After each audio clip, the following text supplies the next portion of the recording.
বেদাতি গোষ্ঠী, লামাযহাবী গোষ্ঠী, ফিতনাবাজ গোষ্ঠী সবে বরাত নিয়ে কি তোমার চুলকানি আছে? তোমার চুলকানিতে আজকে অ্যান্টিবায়োটিক মলম দেওয়া হবে। আবারও নতুন অ্যান্টিবায়োটিক মলম নিয়ে আসলাম তোমার জন্য, মুফতি আরিফ বিন হাবিবের অ্যান্টিবায়োটিক মলম। অবশ্যই তুমি মলমটা নিয়ে যাবে, তাহলে তোমার সবে বরাত নিয়ে যে চুলকানি আছে সেই চুলকানিটা ভালো হয়ে যাবে।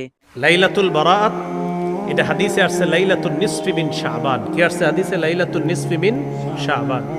এই রাতে আল্লাহ তাআলা ক্ষমা করে দেয়।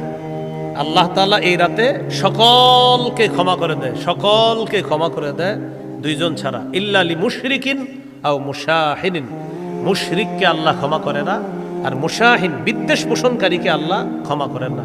যদি অন্যান্য বর্ণনা আরো অনেকের নাম আসছে, অনেকগুলো অপরাধীদের ব্যাপারে আসছে, কিন্তু এই বিশুদ্ধ একটা বর্ণনা আসছে যে যেই ব্যক্তি বিদ্বেষ পোষণ করে, ভাই ভাইয়ের সাথে বিদ্বেষ রাখে, তাকে আল্লাহ মাফ করে না। আর হলো মুশরিককে আল্লাহ মাফ করে না। এছাড়া অন্যদেরকে আল্লাহ তাআলা এই রাতে মাফ করে দেয়। তো এই রাতটা আপনার কাউরে ডাইকা ডাইকা আপনি আনতে হবে, ভাই চল, এরকম না। বাস আপনি এই রাতে ইবাদত, পার্সোনাল ইবাদত করেন, এটাই বেশি গুরুত্বপূর্ণ, দামি। এরপরেও যদি ডাকা ডাকি ছাড়া যদি কোথাও কেউ একত্রিত হয়ে যান, সেটা ভিন্ন কথা, দোষণীয় না, কিন্তু ডাকা ডাকি করা যাবে না। এই রাতটা ফজিলতপূর্ণ রাত, আপনি ঘরে বসে বসে ইবাদত করেন, সমস্যা নেই। আপনি মসজিদে আসেনও, যদি আপনি কাউরে ডাকা প্রয়োজন নেই, আপনি আসেন, আইসা আপনি ইবাদত করেন। আর কেউ যদি আপনার দেখা দেখি আসে, এটা কোনো দোষণীয় না, অপরাধ হবে না।